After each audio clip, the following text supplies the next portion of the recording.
The stars over Earth were calm. The night sky looked peaceful, full of quiet lights. But deep in space, something stirred. Something ancient. Something afraid. It began with a single signal, a weak, broken message traveling faster than light.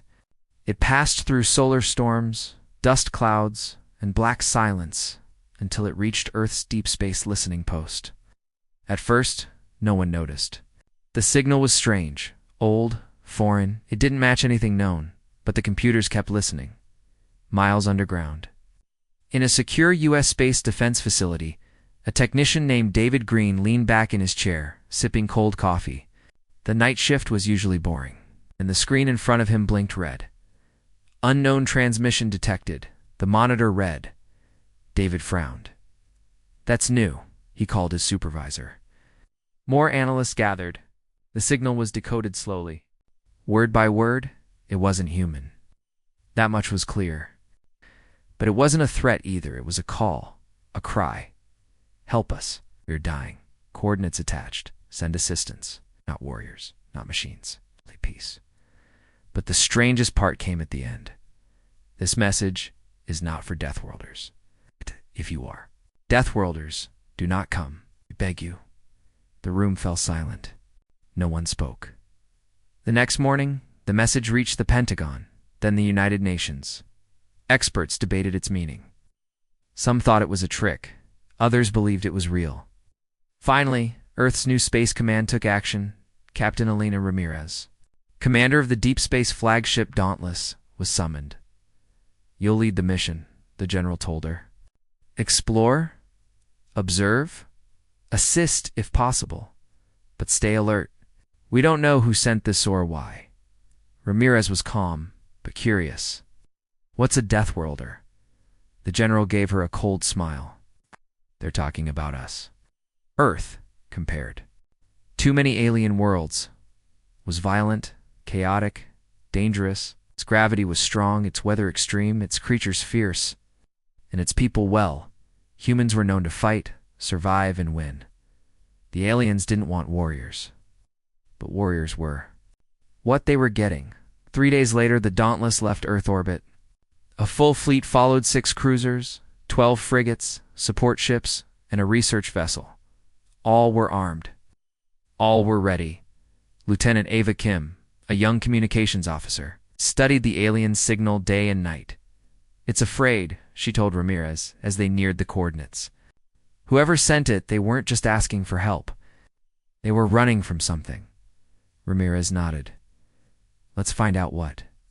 The fleet dropped out of faster-than-light travel near a small star system. The planet that sent the signal was dark, almost hidden. Its orbit was strange, tilted like it had been pushed.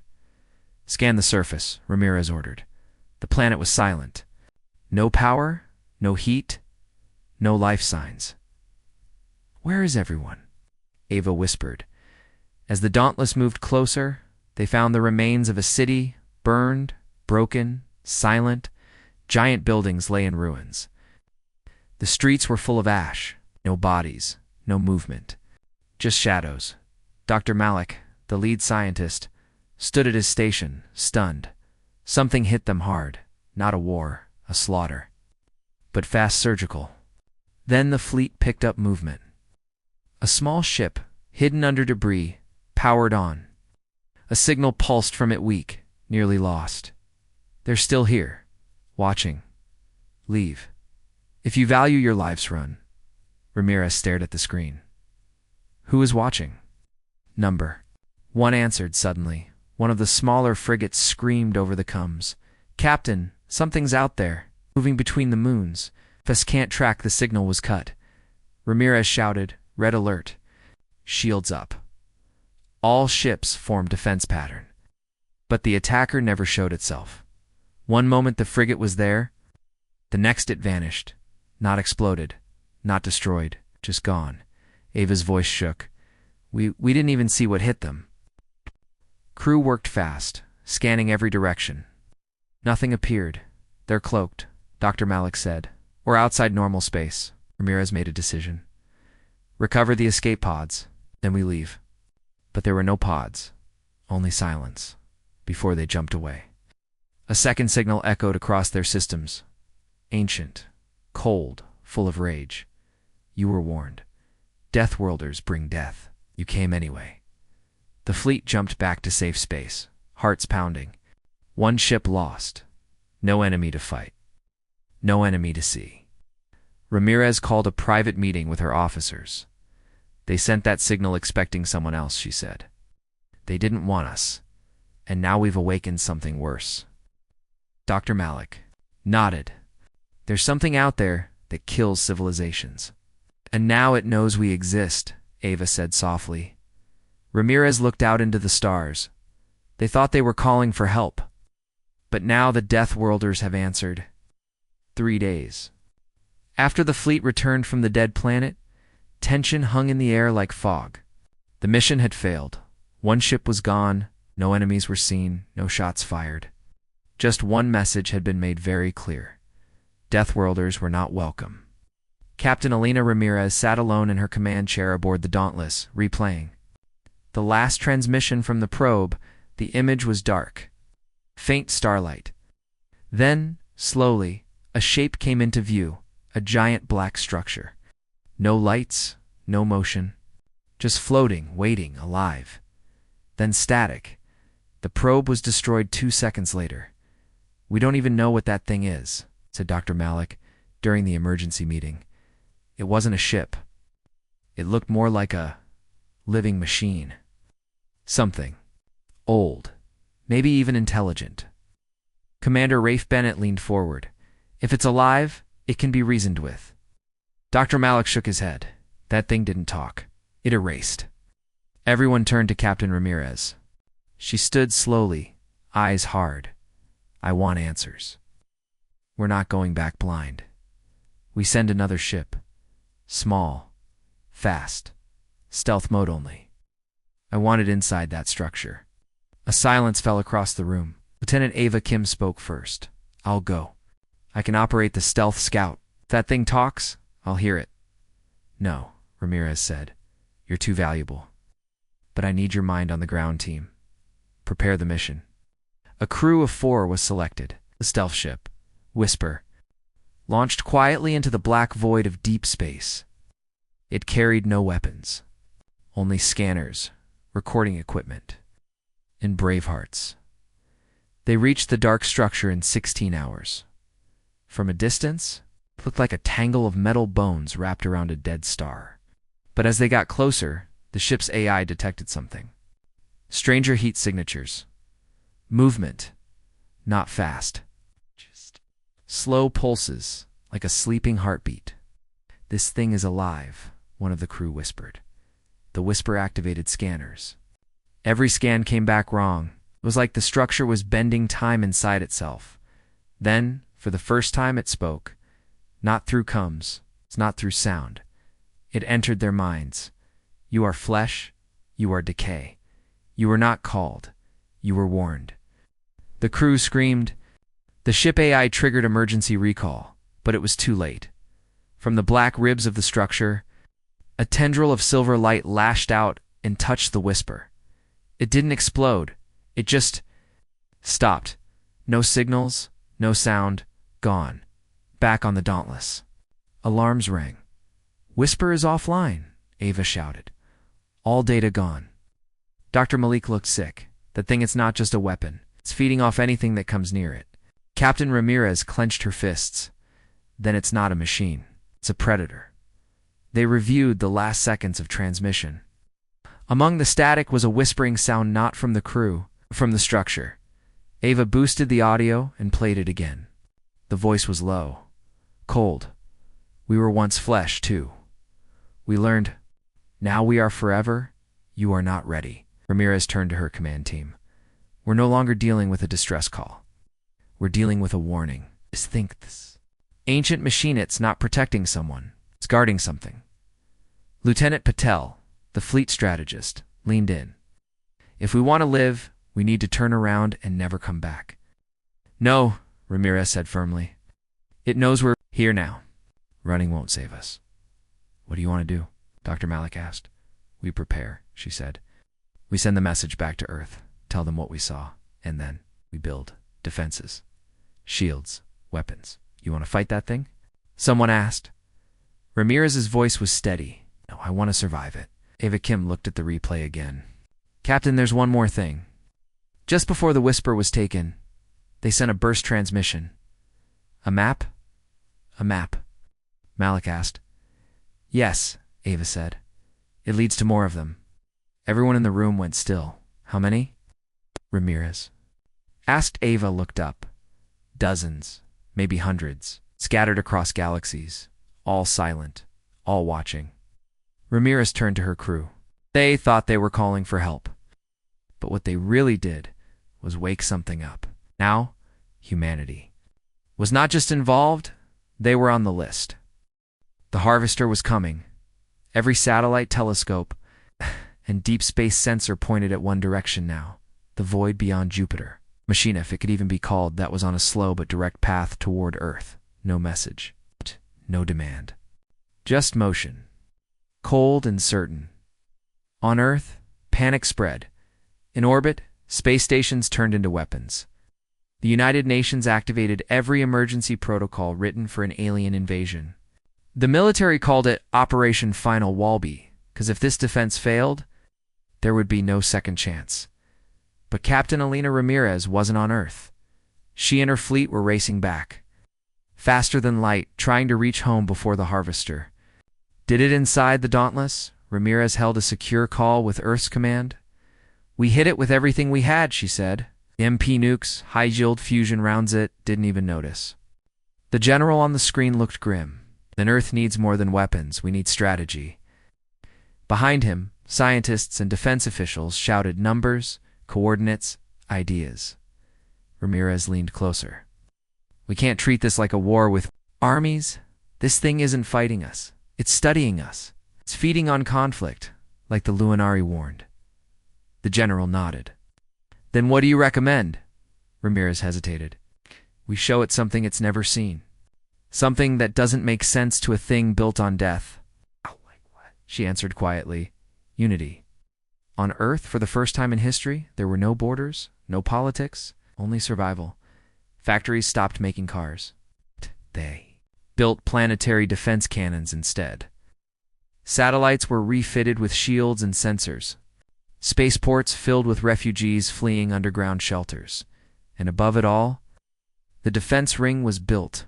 A massive wall of satellites and armed stations circling Earth like a shield. Inside one of them, Ava Kim worked night and day with scientists. In Codebreakers, we've cracked part of the Harvester's language, she told Ramirez during a fleet-wide briefing. Not speech. Patterns. It doesn't communicate like us. It records emotions. Emotions? Bennett asked. Ava nodded. Pain, fear, rage. Those are like energy to it. The more chaos, the stronger it gets. So we can't just fight it, Ramirez said. We have to outthink it. Dr. Malik joined the call. We may have found a way. He tapped a screen. A 3D model of the Harvester appeared, glowing with strange patterns. When the Harvester opened during the trap, it exposed its core. We analyzed the energy signature. It's not just metal and AI. There's organic matter inside. Something living or once living. What does that mean? Ramirez asked. It means it can die. Hours later, the Harvester entered the solar system. It ignored Mars, passed by the asteroid belt. Strange hull absorbed everything's sunlight, heat, radiation like it was drinking power from the stars. But when it reached Jupiter's orbit, it stopped, not because it was afraid, because it was waiting for fear, and Earth was afraid. Ramirez stood aboard the Dauntless, which had just entered lunar orbit. All ships report in, she commanded. Shield network active, said one officer. Planetary cannons are hot. Civilian zones locked down, ready for defense. But Ramirez wasn't focused on guns. She looked at Ava. Double quotes, are the projectors ready? Ava nodded. Yes, Captain. Broadcasting is online. Then let's begin. At around Earth, hidden in the satellites of the defense ring, something unusual powered up. Emotion projectors. They had only been tested once. Now, humanity was going to broadcast something completely alien to the Harvester, hope, forgiveness, kindness. Ava activated the system poems. Songs, images, videos, all of human compassion and creativity were broadcast toward the harvester, not fear, not violence, life. For 1 hour, Earth became a light in the dark. Children singing, families laughing, memories of peace. It's music from every culture. At first, the harvester did nothing. Then, shivered. Not a physical motion, but a pulse. Like confusion. Dr. Malik watched the sensors. It's reacting. It's retreating. It's retreating, but it didn't run. It opened again, and something stepped out. A form tall, thin. Metallic descended from the harvester like a ghost. It landed on Earth's moon. Ramirez and her team deployed in armored suits, stepping onto the surface to face it. The figure stood silent, almost human in shape. Then it spoke not with words, but directly into their minds. You offer peace. Why? Ramirez stepped forward. Because we choose it. You are death worlders, born of fire and blood. You are a contradiction. Ramirez replied calmly. Yes. That's what makes us dangerous. It's not our weapons, our choices. The figure tilted its head. I was like you. Long ago, then I learned. Pain is eternal. Peace is a lie. Dr. Malik whispered. It was alive once. Now it's trapped in that machine. Ramirez looked into the glowing eyes of the harvester's avatar. Then maybe you forgot how to be alive. She reached out, touched its hand. For a moment, nothing happened. Then, pulse. The harvester froze.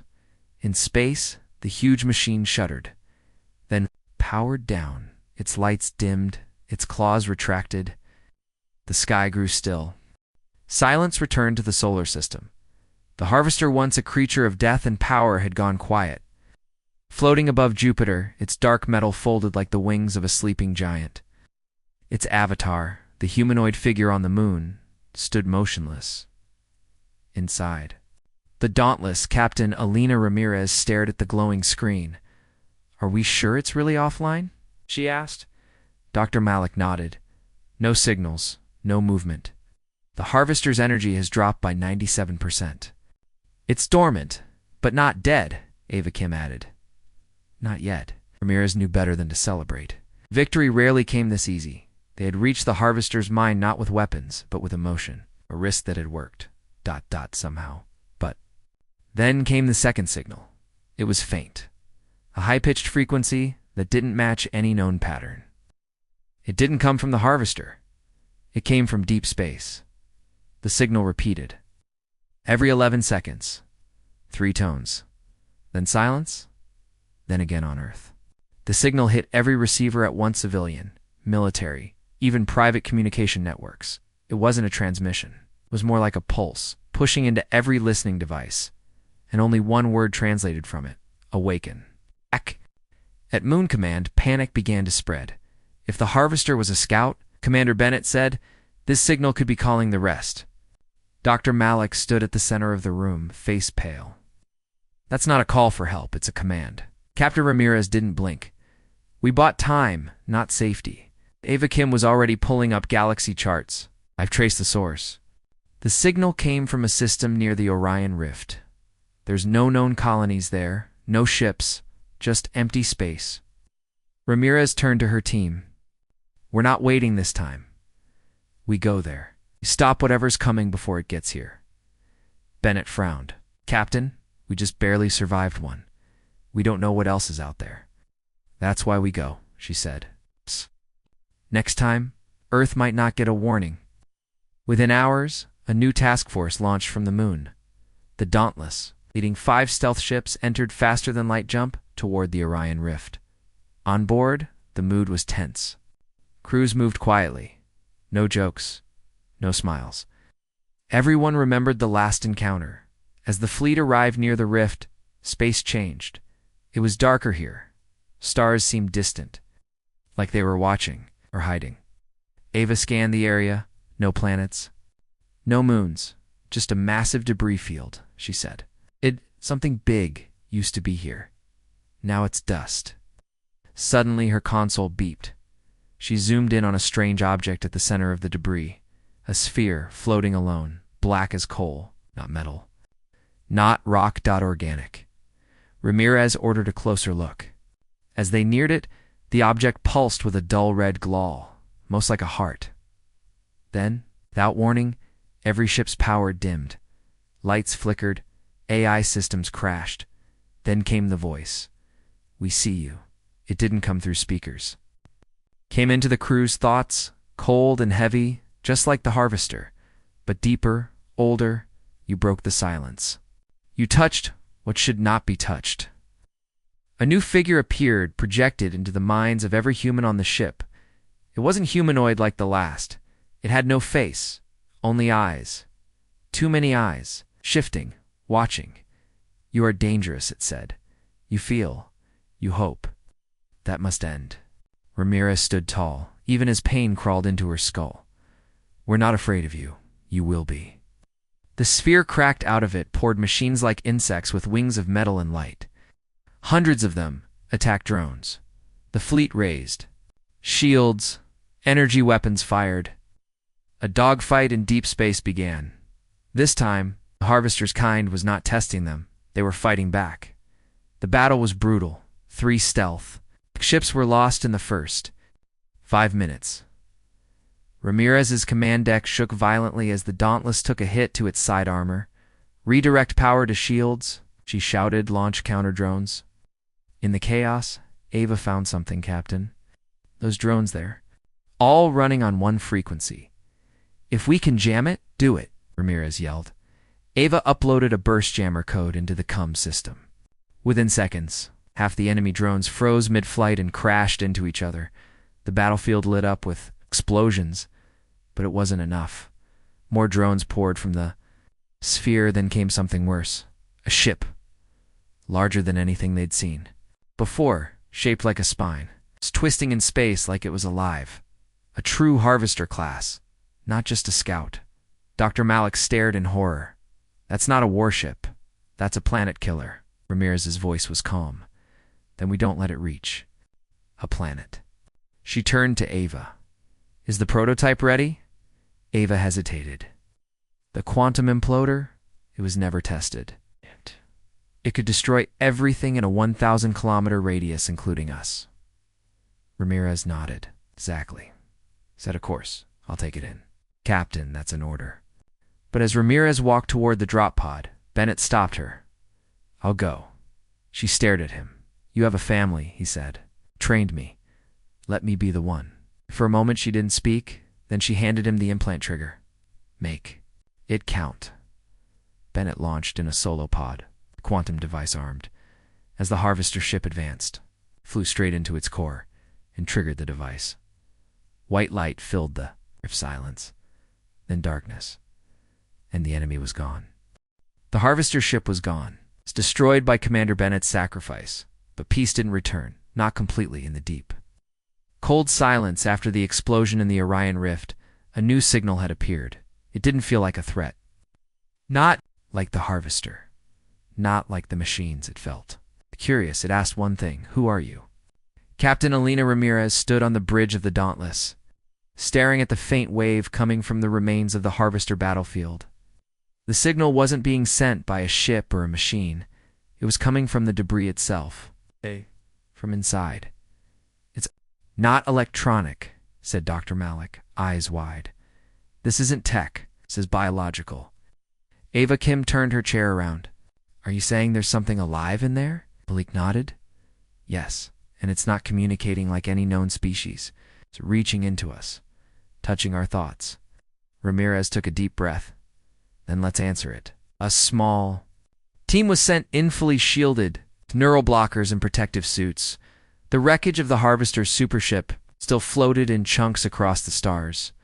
Most of it was twisted metal, scorched and broken by the quantum implosion. But near the ship's center, where Bennett had struck, there was a strange glow, soft blue light like a pulse. The team landed and found something impossible.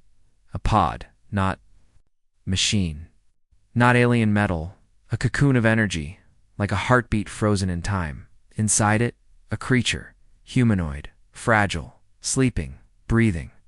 Not like the Harvester avatars. This one looked innocent. It opened its eyes slowly, then without speaking. Everyone heard the same words in their minds. You are not like the others.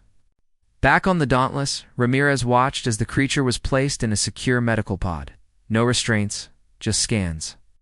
They didn't want to hurt it. The alien sat calmly. Its skin shimmered between silver and pale blue. Its eyes were dark, deep. Almost human. Do you understand us? Ramirez asked. The alien nodded slowly. Then it spoke not out loud, but directly into her mind. I was born inside the harvester. But I was not made for war. Ramirez leaned forward. Then what were you made for? To learn, to watch, to remember, but not to feel. There was a long pause. Then it added, but I do feel now, because of your people, because of what you showed it. Dr. Malik was silent, staring at the scans. Its neural patterns are shifting. It's evolving fast. The alien looked at Malik. Because you gave me something the harvester never could. A question, a purpose. Ava stepped forward. Why are you still here? Why not leave? The alien's voice softened. Because I don't know what I am anymore. Earth's command received the news with mixed reactions. Some wanted the alien, studied kept under lock and key. Others saw it as proof of something bigger, that the machines were not just weapons. They were prison ships, containing life that didn't choose destruction. Captain Ramirez stood firm. We don't cage something just because we don't understand it. General Monroe, on the other end of the video call, frowned. What if it turns on us? Then we deal with it, she said, but not like monsters. We're better than that. The alien, who began calling itself Solon, remained aboard the Dauntless.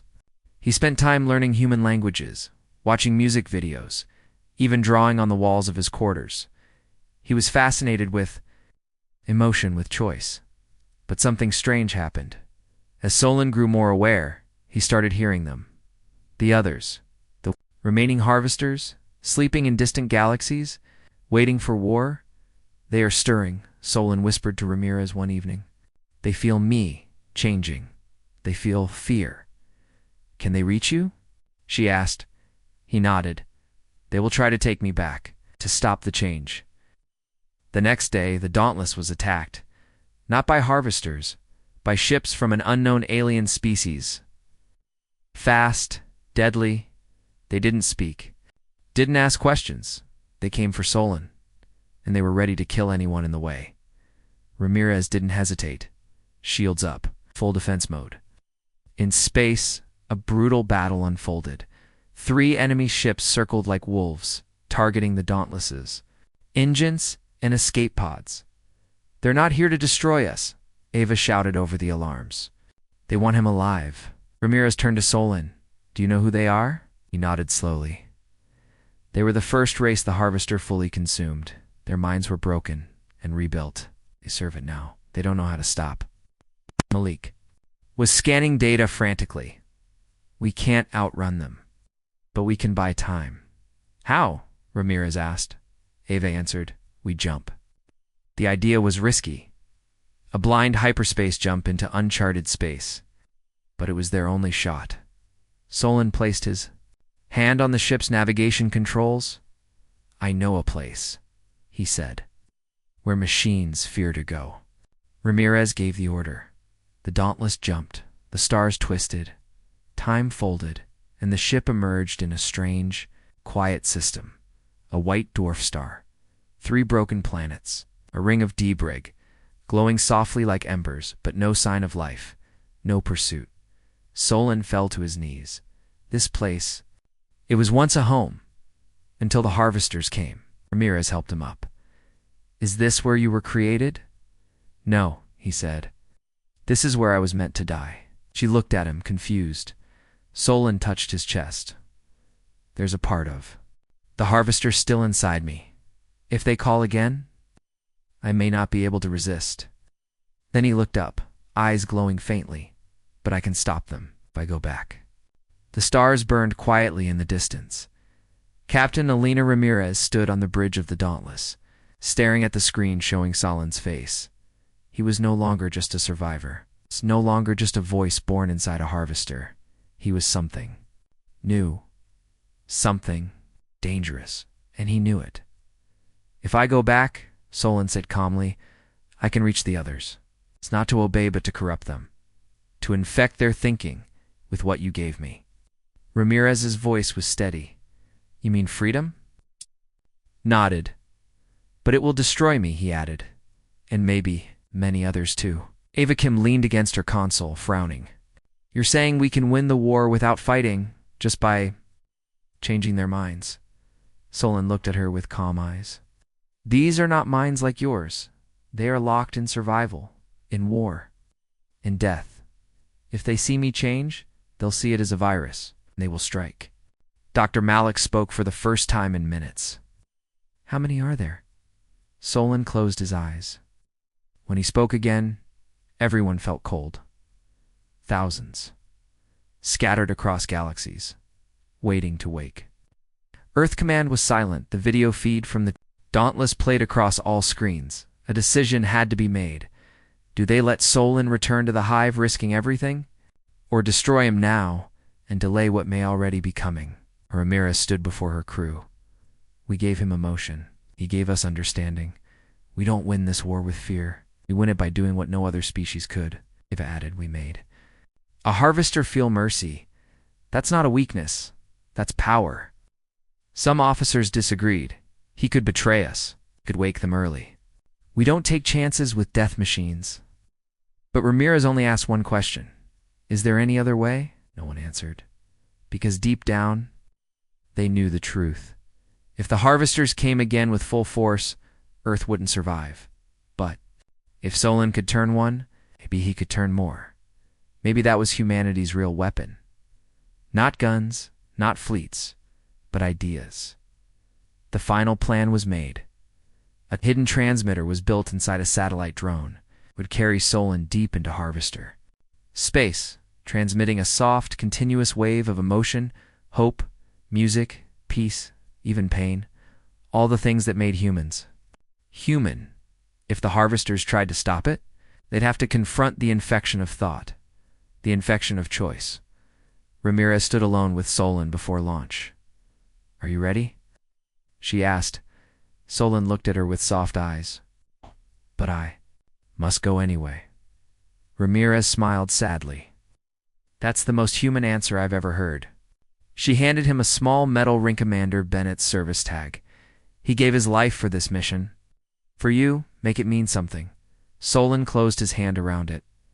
I will. The drone launched in silence. No ceremony. No final speech, just stars and the whisper of something new entering the void. A mind that didn't belong, yet still chose to belong. Back on Earth, weeks passed. No attacks, no signals, no sound. Then one day, a new message came. It wasn't a warning. It was music. Simple, ancient. A soft melody from Earth's early history. No coordinates, no threat, just a tune. It came from the edge of the galaxy, and behind it. No harvester signal, just silence. Peaceful. Silence. Ava sat beside Dr. Malik on the moon base, staring at the screen. That was his favorite piece, Ava said quietly. Malik nodded. He made it. On the Dauntless, Ramirez smiled. Send the song back, she said. Why? Her second-in-command asked. She turned away from the window, eyes bright. Because someone out there is still listening. Final scene, far across. The stars deep inside, a forgotten harvester tomb. Machines froze, one of them half silver. Half organic opened its eyes. For the first time, it didn't ask what to kill. It asked, why? Then it stepped out of the shadows alone and looked up, toward Earth. Captain Elena Ramirez stood at the center of the Dauntless's command bridge. Her face was calm, but her mind raced. In the last 2 days, everything had changed. What started as a rescue mission had become a warning from the edge of the galaxy. The whisper was gone. A deadly machine may be alive, maybe not, had erased it without firing a single shot. But what haunted Ramirez more than anything was the message that came next. It feeds on war. It grows where empires fall. Now they knew this wasn't just A single trap. It was part of something bigger. Much bigger. Status report, Ramirez ordered. Lieutenant Ava Kim answered. Long-range scans show more of those dark structures. 6 confirmed, possibly 20 more. Do they respond? Ramirez asked. No, not yet, Ava replied, but they're waking up. Dr. Malik entered the bridge with a fresh data pad. He looked tired. We finished analyzing the map the Whisper sent just before it vanished, he said. Entire systems destroyed. Ramirez frowned.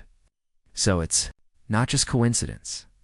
Those things appear where wars once happened, or where someone made war and fed it, Malik said.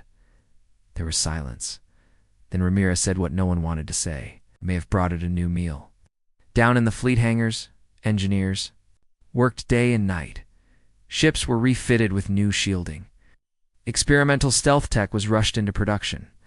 Humans didn't know how to kill the dark machine yet, but they were preparing in case it came for them. But Ramirez wasn't just planning defense. She was thinking about the original signal, the alien voice that called for help, then warned humanity to stay away. I want to find the ones who sent the signal, she told her crew. You mean if they're still alive? Ava asked. Ramirez nodded. Someone survived long enough to send a warning. Maybe they know more. The fleets.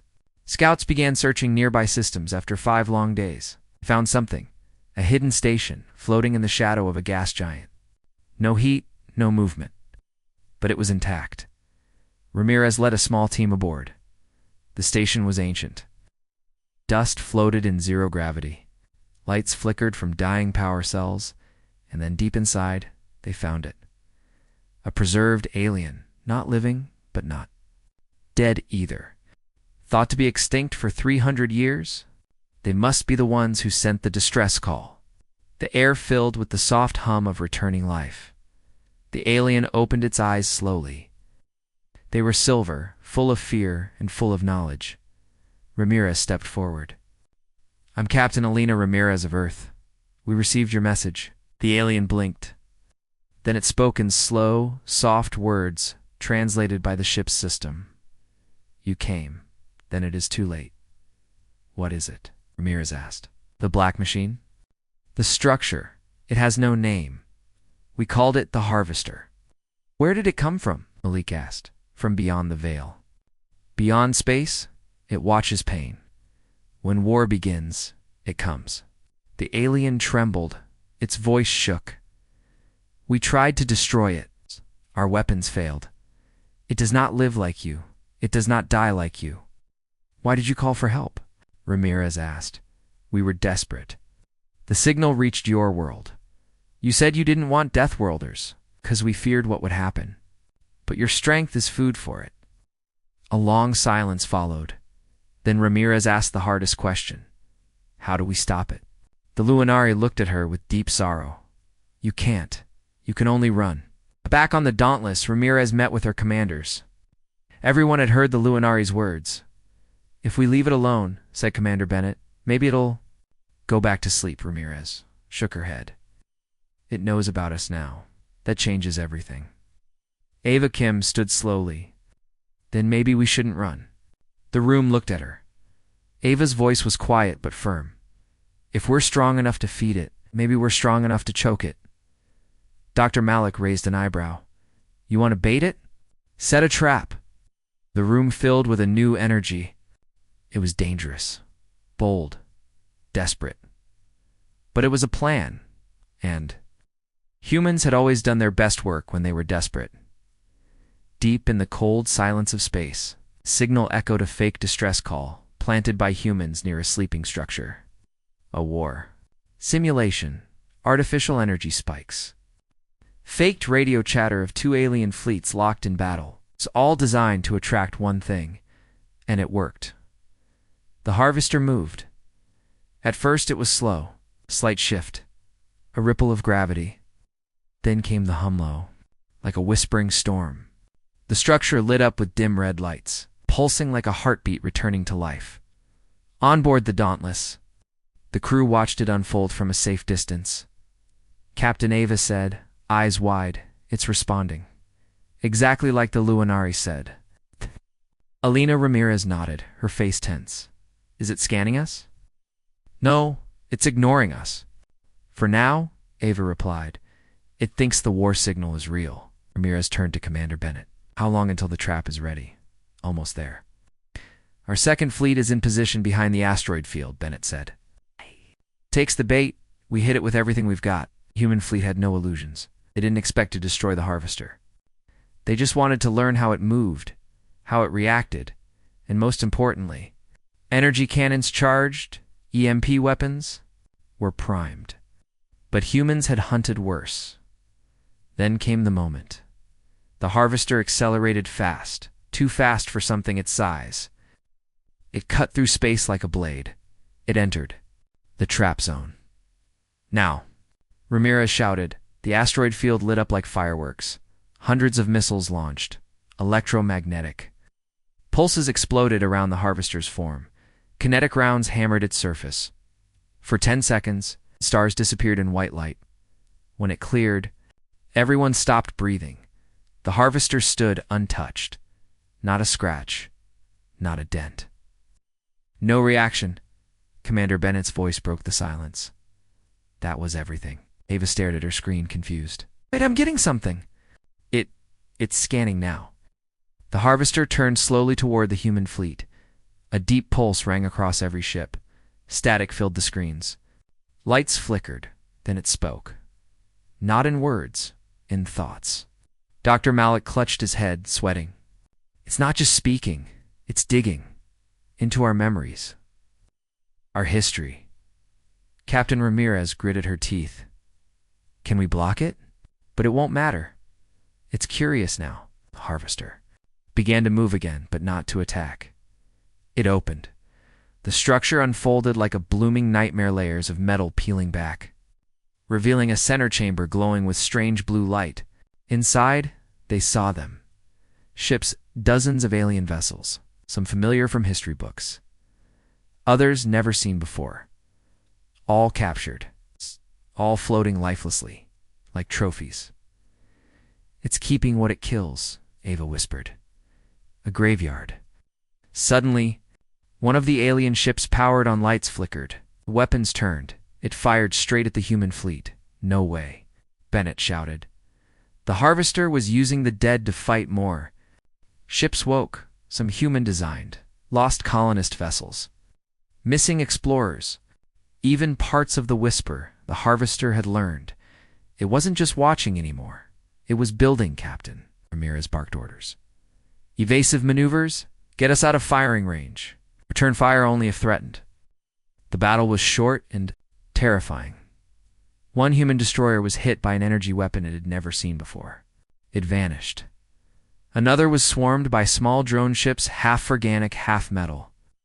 They latched on like parasites and drained its power. The Dauntless pulled away with seconds to spare. Then, closed again, folded back into silence, and left. Ava's voice was shaky. Where is it going? Tracking, said Malik. Plotting course. Oh no. What is it? Ramirez asked. Malik looked up. Earth, it's heading toward Earth. Number. One spoke. Then Ava said softly, it knows we're the source.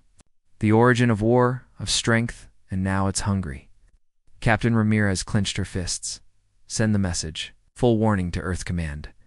Activate emergency protocols planet-wide. And we failed.